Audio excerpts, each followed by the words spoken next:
Hello everybody, my name is Nidhin Olikara and I am from Shivamogga, Karnataka. Thank you all for having me here on this very important discussion about the linkage between the American independence movement and that period of Indian history where Haidar and Tipu were fighting the same English colonizers. I, for myself, have been studying the history of Mysore, especially with regard to the period of Haidar Ali and Tipu Sultan there, for about 2 decades now. Tipu began his rule over Mysore as a Sarvadhikari. He still owed allegiance to the Wodeyars, who still sat there and were brought out on Dashara day, on Vijayadashmi day, to be shown to the people of Mysore. He began very well. He kept the same set of civil servants, in fact the Brahmin bureaucracy that Haidar had built up so well. He instituted a set of land reforms. He also started taking excess land from large temples, from very large Agraharam trusts, and redistributed excess land to tenant farmers, all of them or largely all of them who were Hindus, across castes. The temples were not divested of any of their income. They were given as much as was needed for the upkeep of the religious ceremonies there and of the Brahmin priests there. A lot of the literature of that period speak well about him. He continued the donations that Haidar made. In fact, he increased the amount of donations in terms of numbers of temples. So you have a large number of temples at Melkote, at Nanjangud, Sringeri of course, Yadiyur, and several other names, several other grants and sanats have been found. Sringeri, of course, we know very well, during the course of the Third Anglo-Mysore War, the Marathas wantonly desecrated and vandalized this temple. Tipu spent a lot of money in renovating and restoring this temple. His donations to Sringeri not only involved money, but also crystal lingas, a very interesting sapphire mandapa, which was a very beautiful piece of stone in which there was a shivling with a 7-hooded serpent on it, and of course a basava in front made of gold. There are several letters of Tipu to the Sringeri Swamiji, the Guruji, asking the Sringeri Guruji to pray for Tipu and to pray for Mysore. Tipu's birth chart was sent there to the Jyotishas there to make prayers to Sri Sharda, the deity there, in Tipu's name. Similarly, Tipu made extensive devotions. There is a very interesting crystal ling at Nanjangud. Tipu interferes between two warring parties at Vijayamangalam, which is near Erode in Tamil Nadu, and solves disputes among two sections of Hindus there. That is the left-hand caste and the right-hand caste. So Edayangayar and the Valayangayar. There are numerous such instances. In fact, after Tipu and Buchanan travels across Mysore, as well as parts of Tamil Nadu, the Carnatic as they say, so he meets several groups of Brahmins who are angry at the English that they do not employ them in as many numbers as Tipu employed the Brahmins. Where I come from, Shivamogga, very near, there was a rebellion in the 1830s, wherein after the rebellion or during the inquiry into the rebellion, the landed farmers here say that Haidar and Tipu treat them very well compared to what the later Wodeyars treated them. A much talked about event of Tipu actually harming the Hindus is a massacre, the so-called massacre. Yes, it was a murder of a large group of of people at Srirangapatnam, which is commonly called the Melkote massacre. So there was this group of Tirumala Rao. Tirumala Rao was the ambassador of the Rani.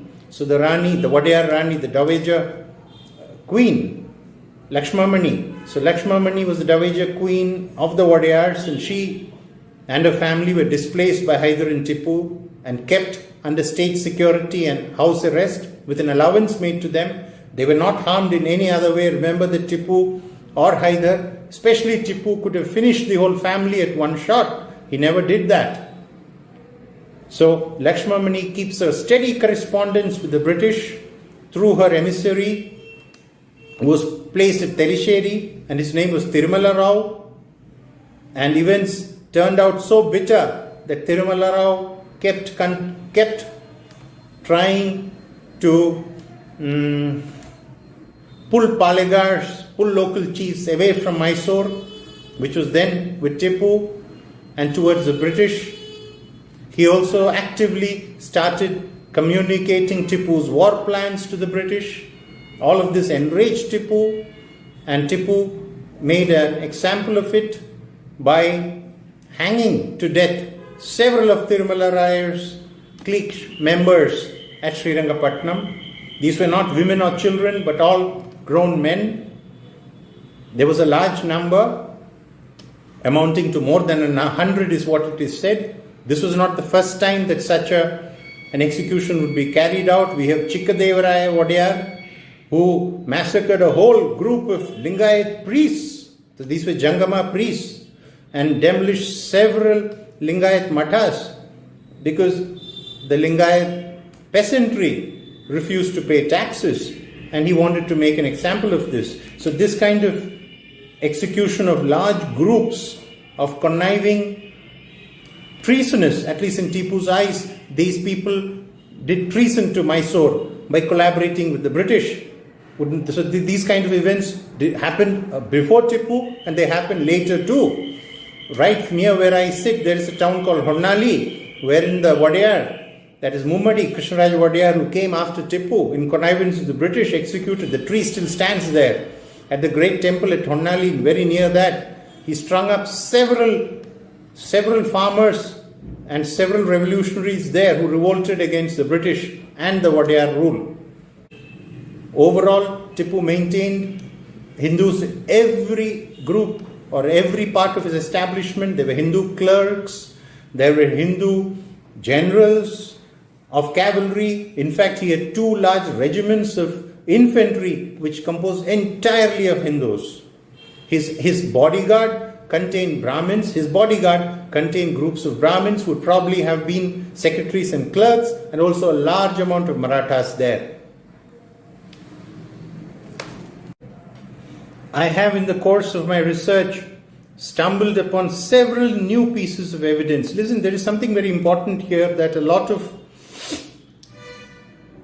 anti-Hindu propaganda that has been pumped into the atmosphere, into the air here, is courtesy of the British, and also later historians who especially wanted to substantiate British rule over Mysore. So a common question would be, and you see it in Iraq, you see it in Libya, you also saw it in Mysore then. In fact, William Dalrymple wrote a very nice piece about it at the onset of Bush's war on Iraq, of how Tipu was demonized by the British. So a lot of the historians are very, very choosy about what they pick, and several other pieces of history which are still buried in archives and in temple palm leaf manuscripts or temple copper plate grants are all still buried, and there is still a lot of work that needs to be done. Very interestingly, over the past year, I have been working on some records from Tipu's library itself, which are there in Calcutta. And there is a very interesting Kannada manuscript which speaks of the stores there and also Tipu's endowments to the fort at Srirangapatna. And this has never been read before.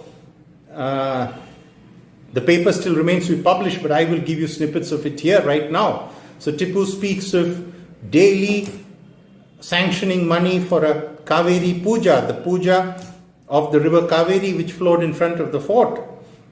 He speaks of worship of the tops, the large guns on the battlements of the fort. He speaks of a daily allowance which was to be given to the Mari temple, the local deity there, Mariamma deity in Srirangapatna. He makes large endowments which have to be done every year for the Dashara function. So there is an amount of ghee, there is an amount of rice, there is an amount of sugar, all of which goes into the prasadam for the festivities.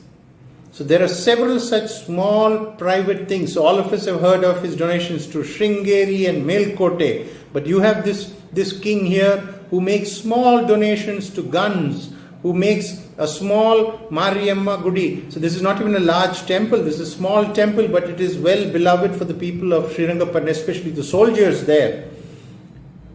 He makes donations to them, to her.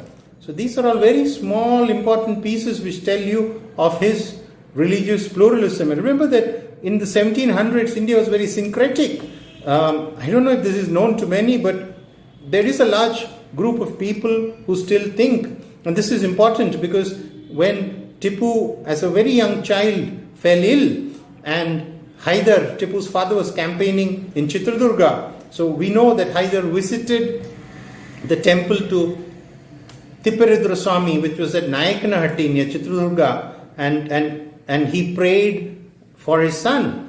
And it is believed by many that the name Tipu may not have come from Tipu Mastan Aulia, because till that time Tipu's name, there was no Tipu associated with that name, and it came because Tipperudra Swami was also called Tippe or Tippe Swami, and Haidar, as in acknowledgement of that, of Tipperudra Swami listening to that prayer, gave that name and called him Tipu Sultan. The Tippe later became Tipu. So this is also current among the people among the Hindus of Chitradurga even today.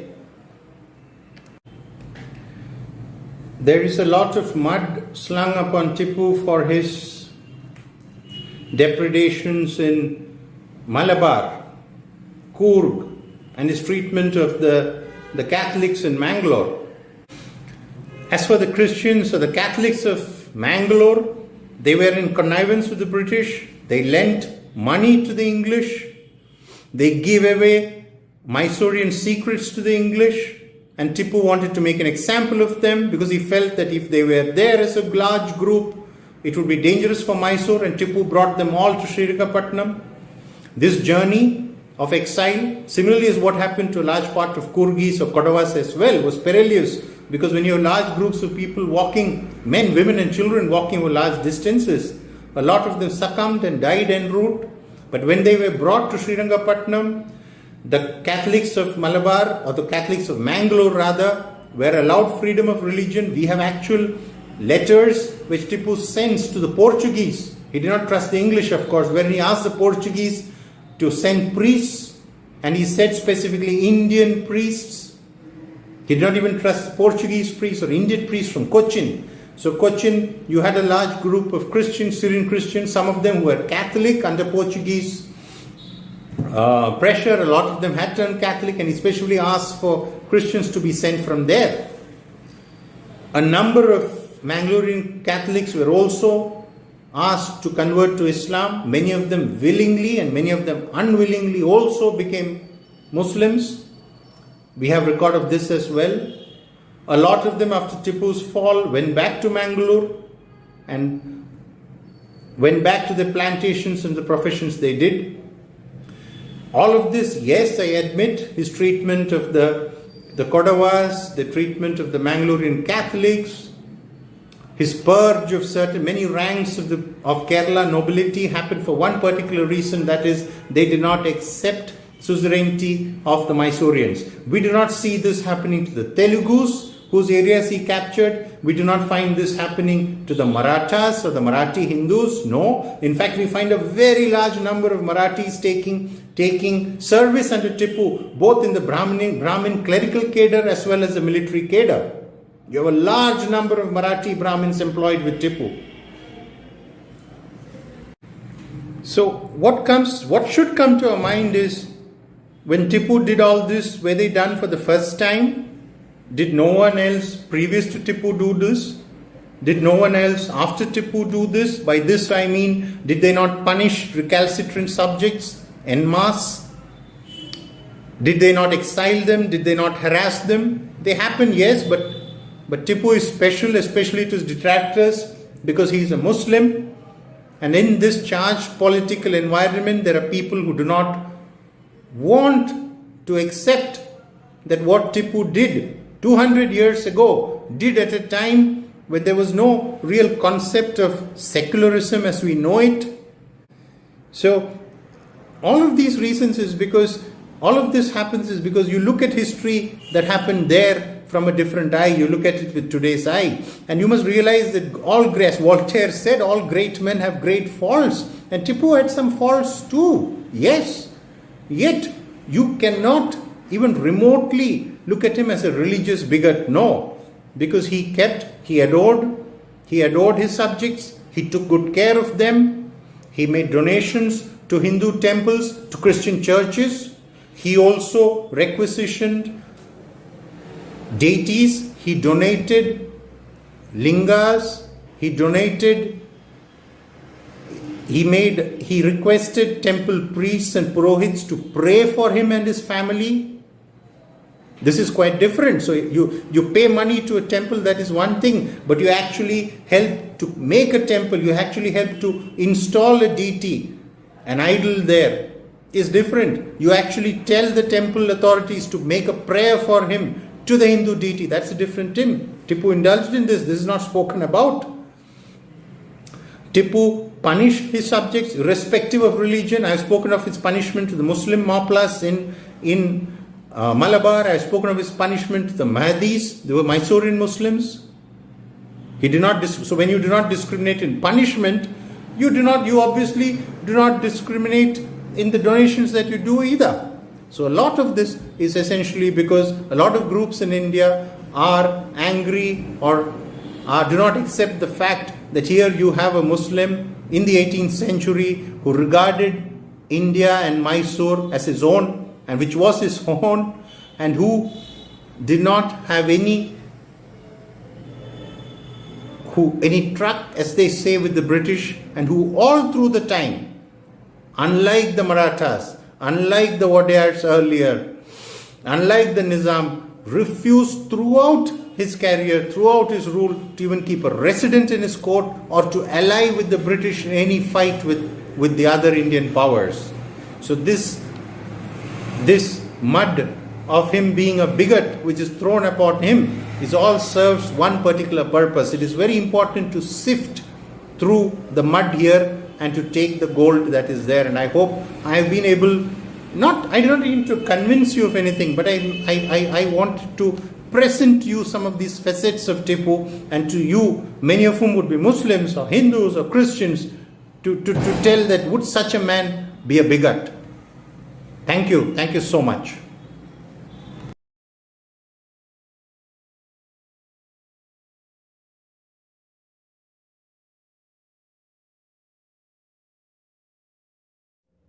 Hi all, this is Ameen Ahmed from Canada.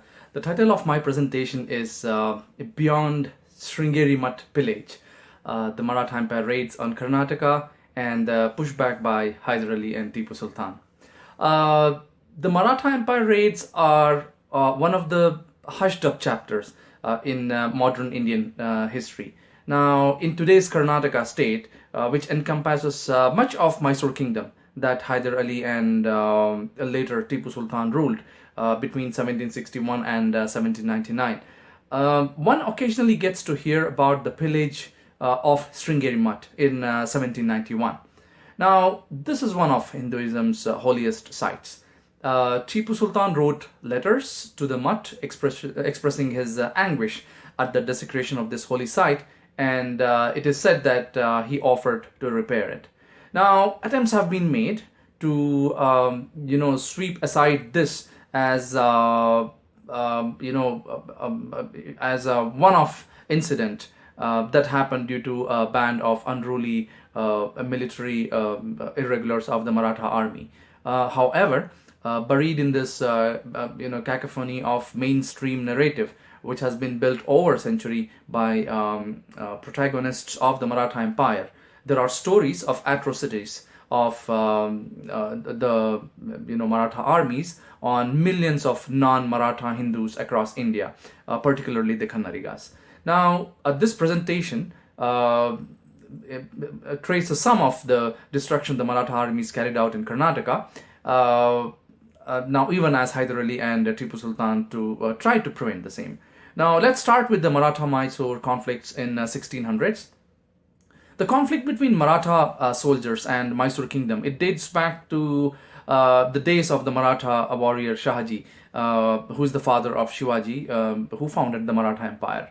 In 1639, Maratha Hindu king, the Mysore Hindu king, Kantirava Wodeyar, he's said to have defeated the troops of the Bijapur Sultan. They were led by Ranadullah Khan and supported by Shahaji, and this was at Srirangapatna, the capital of Mysore Kingdom. Now, the Hindutva nationalist narrative tells us that Shivaji is a pan-India role model for today's Hindus.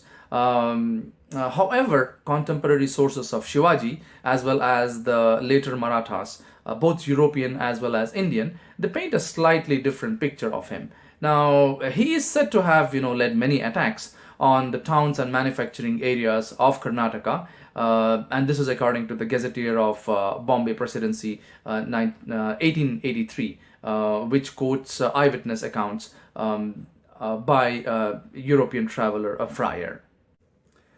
When Aurangzeb dismantled the Muslim Bijapur kingdom in 1680s, the Mysore kingdom under Chikkadevaraja Wodeyar formed an alliance with the Mughals. Just a few years after Shivaji's death, the Maratha Empire soldiers en route to their territory in Jinji, Tamil Nadu, they attacked Srirangapatna. This was in about 1696. But the pillagers were defeated by this Hindu king, that is Chikkadevaraja Wodeyar. Now, given the suffering of the non-Maratha Hindus like Kannadigas under his administration, it is unclear if the concept of pan-Hindu identity or unity existed during the time of Shivaji, and it is therefore doubtful if he was a forebearer of such an idea.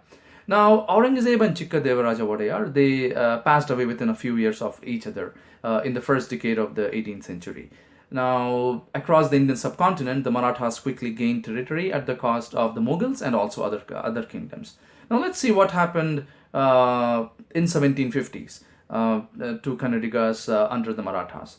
Now, the destruction was primarily by Peshwa Balaji Rao's men, and this was in 1750s. Now, Haidar Ali's rise to power was in big part due to the Maratha raids. In 1750s, the Marathas laid waste to farms and towns, and they forced the Maharaja of Mysore to pay a ransom of about 10 million rupees. This is according to contemporary writer Kirmani. So that is roughly about 2.5 million Great Britain pounds of those days.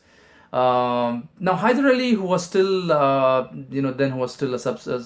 subservient to the Maharaja of Mysore, he led the resistance of the Mysore kingdom. Now, thanks to his efforts, a few towns, particularly the economically important Bangalore, these did not fall into the hands of the Marathas. But after taking over the reign of Mysore kingdom in early 1760s, Haidar Ali built village defenses in the kingdom. As an example, at Nagapuri village in present-day Hassan district, Karnataka state, he built a fort amidst hills and moved the entire village population into it. The village of Nagapuri, he moved the population into this newly fortified place. Now, let's look at the destruction of Karnataka towns under Peshwa Madhava Rao's men in 1770s. Now, in 1770, Haidar Ali was fresh from his victory over the English after the First Anglo-Mysore War. The treaty that ended the war in 1769 promised mutual support to each other in case of invasion by an external force. Now, when Maratha Peshwa Madhava Rao attacked Mysore Kingdom in 1770, the British didn't adhere to the terms of this treaty. Now, what happened was, as a result, the Mysorean armies were distressed, and they were defeated. So, after the defeat of the Mysorean forces, particularly at Moti Talab, which is the Tonur Kere near Srirangapatna, Tipu fled the battlefield. He dressed as a fakir or a holy man, and he had to flee the battlefield. Now, as Haidar Ali and Tipu Sultan's defenses failed, the Marathas, the Peshwa's men, they moved about a dozen miles north of the battle site to the Hindus' holy town of Melukote. And after capturing it, they looted the temples and they burnt them. British traveler Francis Buchanan, during his travel in 1800 and 1801 across the Mysore Kingdom, has noted how many of the settlements were affected by the Maratha invasions over the decades. On 29th August 1800, he visited Melukote town and wrote that the place had not yet recovered from the Maratha invasions. Now let's fast forward a couple of decades and move to 1790s and look at the destruction by Maratha army generals Parshuram Bhau and Hari Pant. Now the Third Anglo-Mysore War, which lasted between 1790 to 1792, saw large-scale invasion of Mysore Kingdom from all sides by the British, Marathas and the Hyderabad Nizam. Now, contemporary sources speak of the misery of inhabitants of Mysore Kingdom.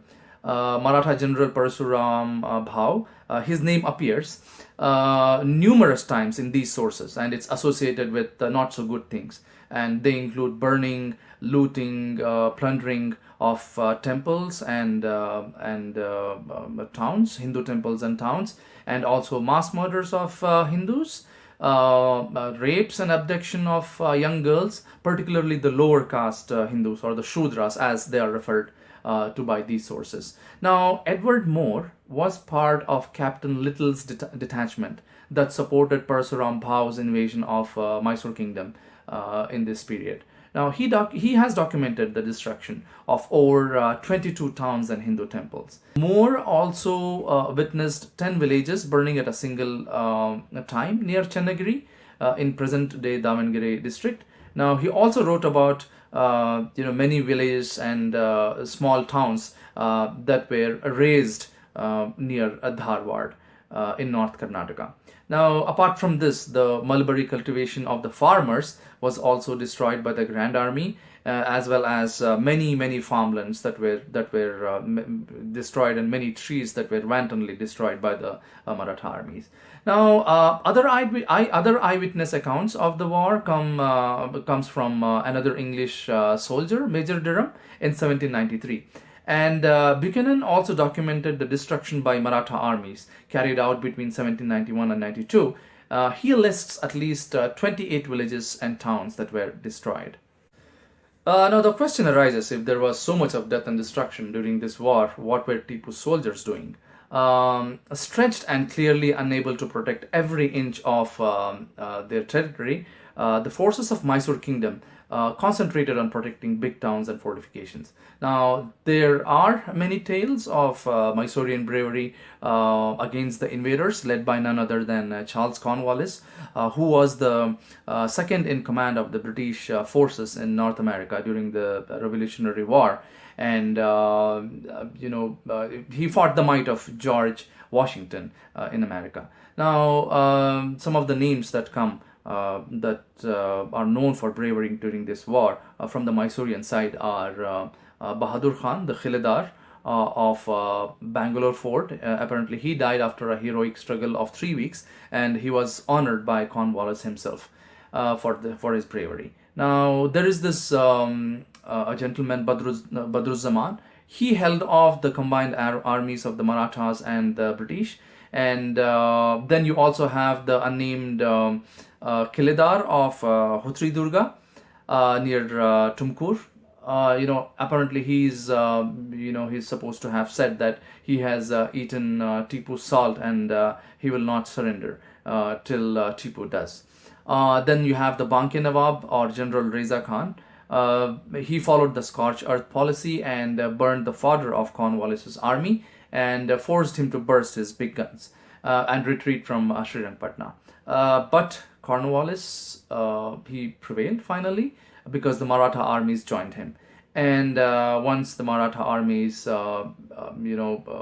moved into Mysore Kingdom, they basically swept through the region. And they repeated on a mass scale what they had done to Kannadigas since Shivaji's burning and plundering of Karnataka's towns and markets in mid-17th century. And the Maratha armies led by Hari Pant and Parashuram Bhau did not spare Hindu temples even in this war. They looted the mutts of Sringeri and Kudli. Then at the later place, that is at Kudli, they massacred all the non-Brahmins. That's what the eyewitness accounts say. Now, there are later British sources, like you have the chief commissioner of Mysore province and Coorg, Levin Bowring, who wrote in 1871 about the destruction by the Maratha army in 1790-91.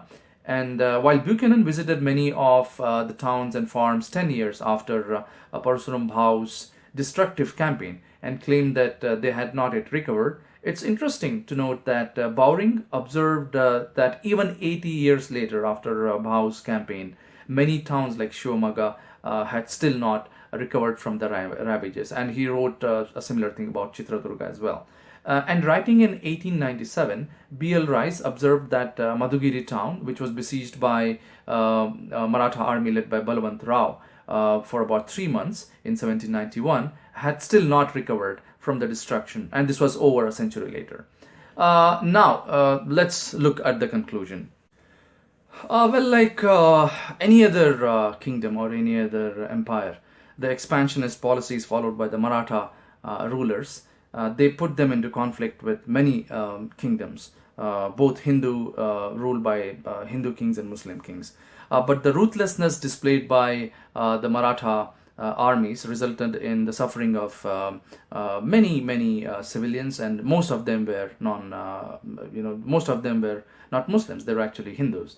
And Jadunath Sarkar, he's one of India's prominent historians of the early 20th century. Now, he has detailed the suffering of the ordinary residents across India, most of who were Hindus.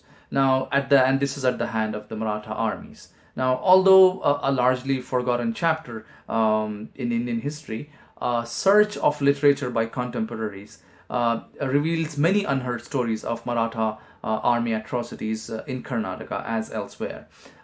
In this context, it's worthwhile mentioning the role played by Haidar Ali and Tipu Sultan in safeguarding the people of Mysore Kingdom and the resources of the Mysore Kingdom from Maratha Empire invasions for nearly half a century in between them.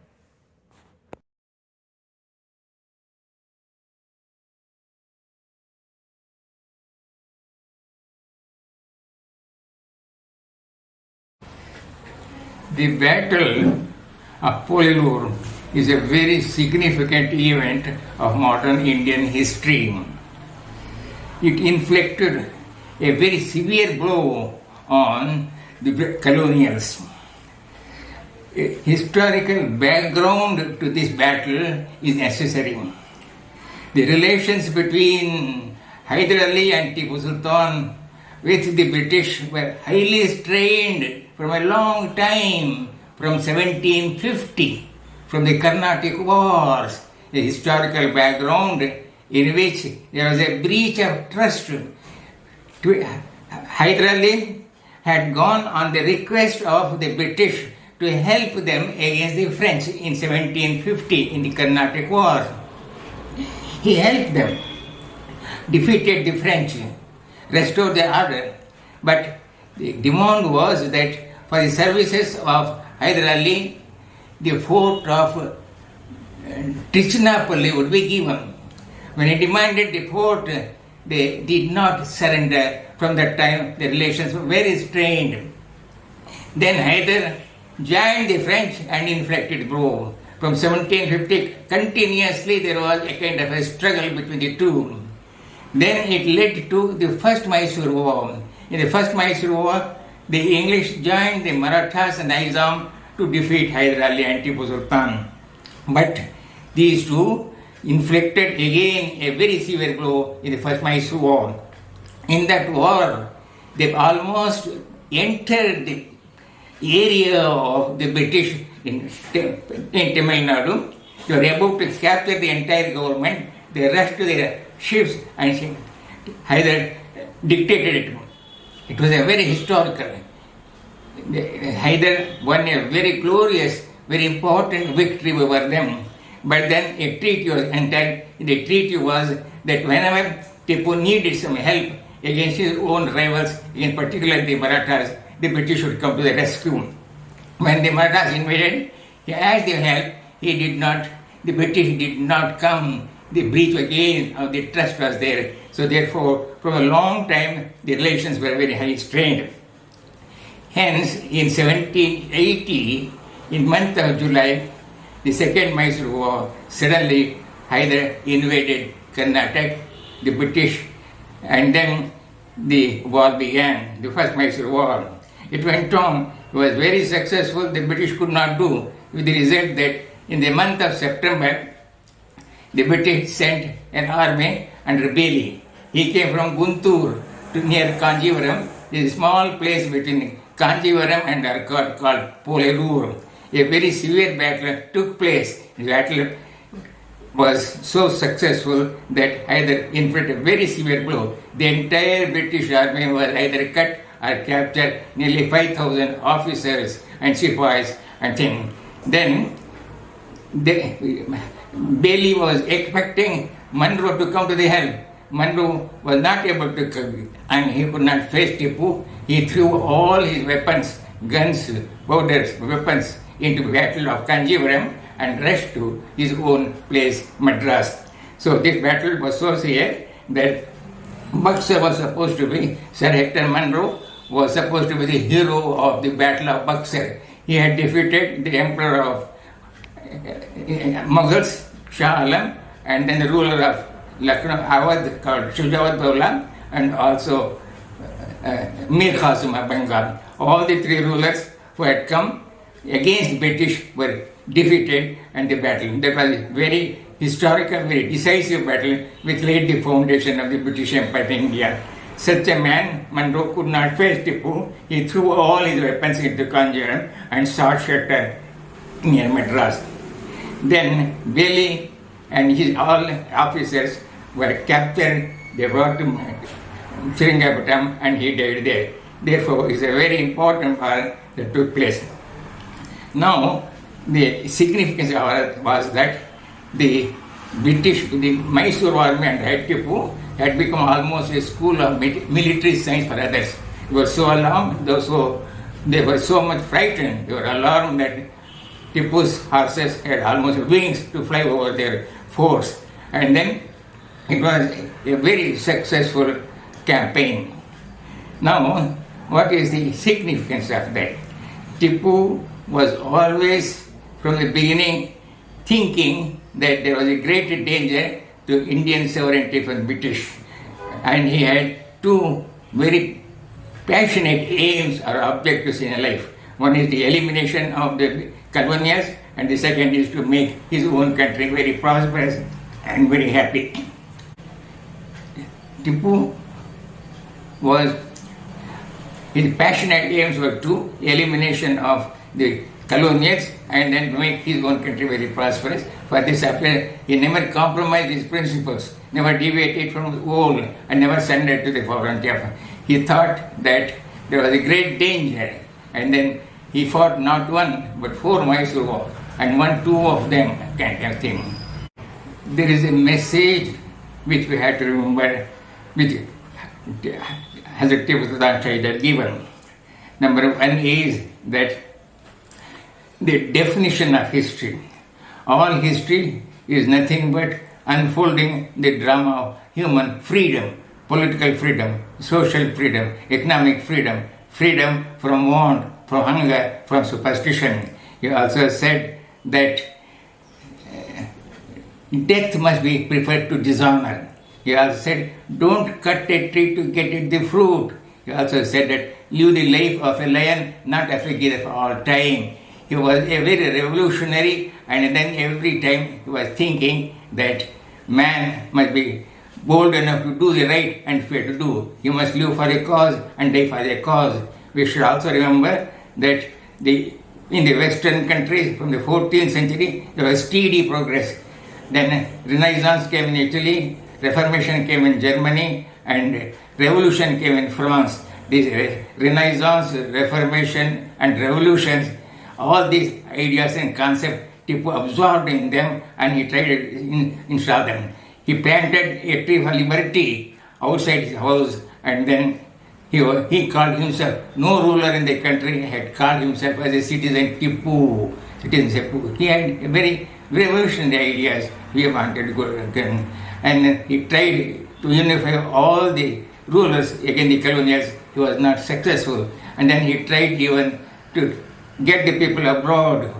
Napoleon from France came all the way, but then when his ships were burnt, he came overland, but unfortunately he was himself defeated, he ran back.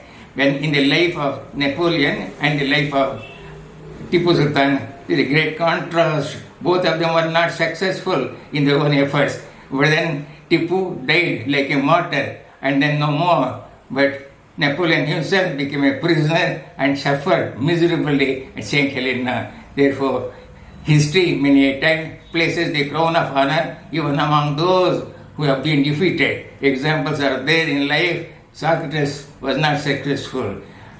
Hazrat Imam Hussain was not successful. And Abraham Lincoln was not successful. But they are all immortal souls. They tried to live for a cause. Therefore,